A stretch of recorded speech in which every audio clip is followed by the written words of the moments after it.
ಇವತ್ತಿನ ದಿನ ಏನಂತಂದರೆ ಏಕ್ ಶಾಮ್ ಸಾವರೆ ಕೆ ನಾಮ್ ಭಜನ್ ಕೀರ್ತನ ಆಯೋಜಿಸಿದ ಬೀದರ್ನಲ್ಲಿ ಪ್ರಪ್ರಥಮ ಬಾರಿಗೆ ಏನಂದರೆ ಕರ್ನಾಟಕದಲ್ಲಿ ಅನ್ಬೋದು ಮತ್ತು ಬೀದರ್ನಲ್ಲಿ ಕೂಡ ಪ್ರಪ್ರಥಮ ಬಾರಿಗೆ ಭಜನ್ ಕೀರ್ತನ ಉತ್ಸವ ಏನದಂತಂದರೆ ಆಯೋಜಿಸಿದ್ದೀವಿ ಇಲ್ಲಿ ನಾವು. ಇದರಲ್ಲಿ ಅಂದರೆ ದೇಶದ ಸುಪ್ರಸಿದ್ಧ ಕೀರ್ತನಕಾರ ಭಾಗವಹಿಸಲಿದ್ದಾರೆ. 6ರಿಂದ 7 ಜನ ಇಲ್ಲಿ ಭಾಗವಹಿಸಿ ಒಳ್ಳೆ ಭಜನ್ ಕೀರ್ತನಕಾರ ಏನದಂತಂದರೆ ಭವ್ಯವಾದ ಕೀರ್ತನ ಮಾಡಲಿದ್ದಾರೆ. ಇದರ ಸದುಪಯೋಗ ಏನದಂತಂದರೆ ಬೀದರ್ ಜನತೆ ಪಡೆಯಬೇಕು. 6 ಗಂಟೆಯಿಂದ ಬೆಳಗ್ಗೆ 4 ಗಂಟೆವರೆಗೆ ಏನದಂತಂದರೆ ಒಂದು ಭವ್ಯವಾದ ಕೀರ್ತನ ಆಯೋಜಿಸಲಾಗಿದೆ. 5 ಗಂಟೆಯಿಂದ 1 ಗಂಟೆವರೆಗೆ ಏನದಂದರೆ ಒಳ್ಳೆಯ ಒಂದು ಪೂಜಾ ಮಹೋತ್ಸವ ಇರುತ್ತದೆ. ಅದರಲ್ಲಿ ಖಾಟು ಶ್ಯಾಮ್ ಬಾಬಾಜಿ ಅವ್ರದ್ದು. ಸೊ ಇದರಲ್ಲಿ ಏನಂತಂದರೆ ಪ್ರಸಾದ ವ್ಯವಸ್ಥೆ ಕೂಡ ಇಕ್ಕಿದ್ದೀವಿ. ಇವತ್ತಿನ ದಿನದಲ್ಲಿ ಏನಂದರೆ ಬ್ಲಡ್ ಡೊನೇಷನ್ ಕ್ಯಾಂಪ್ ಕೂಡ ಇಕ್ಕಿದ್ದೀವಿ ನಾವು. ಸೊ ಬೇರೆ ಬೇರೆ ಜಿಲ್ಲೆಗಳಿಂದ ಏನದಂತಂದರೆ ಭಾಳಷ್ಟು ಜನ ಭಾಗವಹಿಸಲಿದ್ದಾರೆ. 4,000ರಿಂದ 5,000 ಜನ ಏನದಂತಂದರೆ ಇದರಲ್ಲಿ ಭಾಗವಹಿಸುವ ಇದಿದೆ.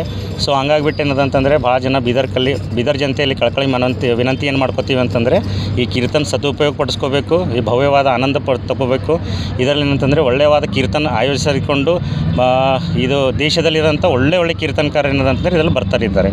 ಸೊ ಇದರಲ್ಲಿ ಕಳಕಳಿ ವಿನಂತಿ ಏನು ಮಾಡ್ಕೋತೀವಿ ಅಂತಂದರೆ ಬೀದರ್ ಮಹಾಜನತೆಗೆ ಈ ಕೀರ್ತನಲ್ಲಿ ಬಂದು ಭಾಗವಹಿಸಿ ಆನಂದ ತೊಗೋಬೇಕು.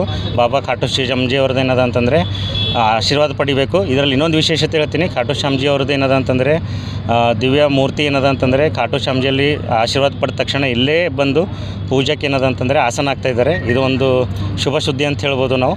ಇದರದ್ದು ಎಲ್ಲ ಉಪಯೋಗ ಪಡಿಸ್ಕೋಬೇಕು ಅಂತಂದು ಬೀದರ್ ಜನತೆಯಲ್ಲಿ ಕಳಕಳಿ ವಿನಂತಿ ಮಾಡ್ಕೋತೀನಿ. ನನ್ನ ಹೆಸರು ಬಸವರಾಜ್ ಕನ್ನಳ್ಳಿ, ಶ್ಯಾಮ್ ಸೇವಾ ಪರಿವಾರ್ ಟ್ರಸ್ಟ್ ಅಧ್ಯಕ್ಷರು.